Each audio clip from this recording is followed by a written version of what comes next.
Draw approximate Venn diagram for each of the following.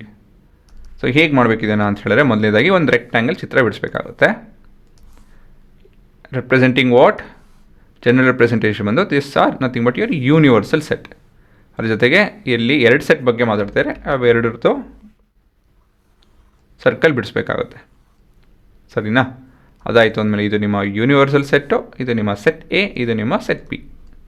ಸರಿನಾ? So ಎಲ್ಲದರಲ್ಲೂ ಇದೇ ಚಿತ್ರ ಉಪಯೋಗಿಸ್ಬೋದು, ಯಾಕಂತ ಹೇಳಿದ್ರೆ ಎಲ್ಲದರಲ್ಲೂ ಅದೇ ಸೆಟ್ ಇರೋದು. ಹಾಂ, ಮುಂದಿನ ಭಾಗ. ಇಲ್ಲಿ ಎ ಯೂನಿಯನ್ ಬಿ ಡ್ಯಾಶ್ ಇದೆ. ಎ ಯೂನಿಯನ್ ಬಿ ಬಂದು ಯಾವ ಭಾಗ? ಈ ಭಾಗ ಆಗುತ್ತೆ. ಡ್ಯಾಶ್ ಅಂತ ಹೇಳಿದ್ರೆ ಏನೋ, ಅದು ಬಿಟ್ಟು ಇನ್ನು ಮಿಕ್ಕಿದೆಲ್ಲ ಶೇಡ್ ಮಾಡಿ ಅಂತ ಹೇಳಿ ಲೆಕ್ಕ.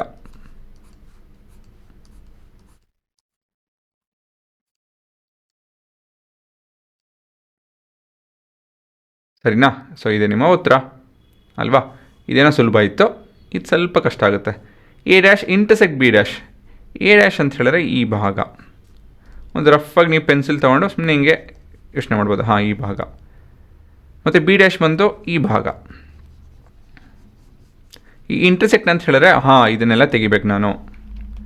ಯಾವುದ್ರಲ್ಲಿ ಏನು ಕಾಮನ್ ಇಲ್ಲೋ ಅದನ್ನು ತೆಗೆದು ಮಿಕ್ಕಿದೆಲ್ಲ ಅಂತ ಹೇಳ್ತು ಅಂದರೆ ಈ ಭಾಗ ಮಾತ್ರ.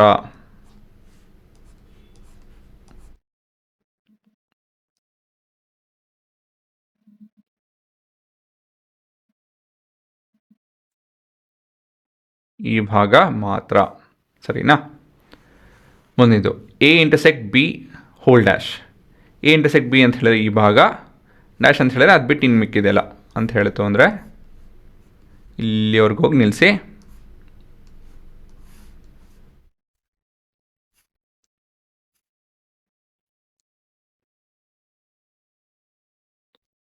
ಸರಿನಾ?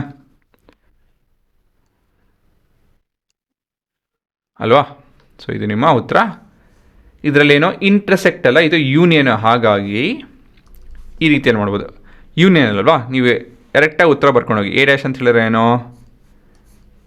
ಈ ಭಾಗ.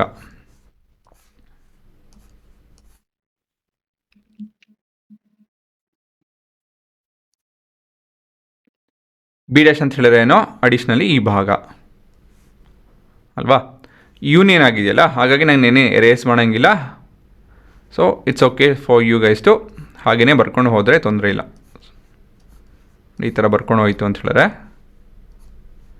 ಯಾಕಂತ ಹೇಳಿದ್ರೆ ಇದು ಯೂನಿಯನ್ ಅಲ್ವಾ? ಯೂನಿಯನ್ ಅಂತ ಹೇಳಿದ್ರೆ ಎರಡರಲ್ಲೂ ಇರೋವಂಥ ಎಲಿಮೆಂಟ್ಸ್ ಬಿಟ್ಟು ಅದು ಇಂಡಿವಿಜುವಲ್ ಆಗಿ ಏನೇನಿದೆಯೋ ಅದನ್ನು ಕೂಡ ಇನ್ಕ್ಲೂಡ್ ಆಗಬೇಕು ಅಂತ ಹೇಳಿದ್ರೆ ಓವರ್ ಆಲ್ ಕಂಬೈನ್ ಮಾಡಲಿ ಅಂತ ಹೇಳಿ. ಸೊ ಕಂಬೈನ್ ಮಾಡಿದಾಗ ಇಷ್ಟು ಭಾಗ ಸಿಗುತ್ತೆ ನಿಮಗೆ. ಸರಿನಾ? ಸೊ ಇದೇ ನಿಮ್ಮ ಉತ್ತರ.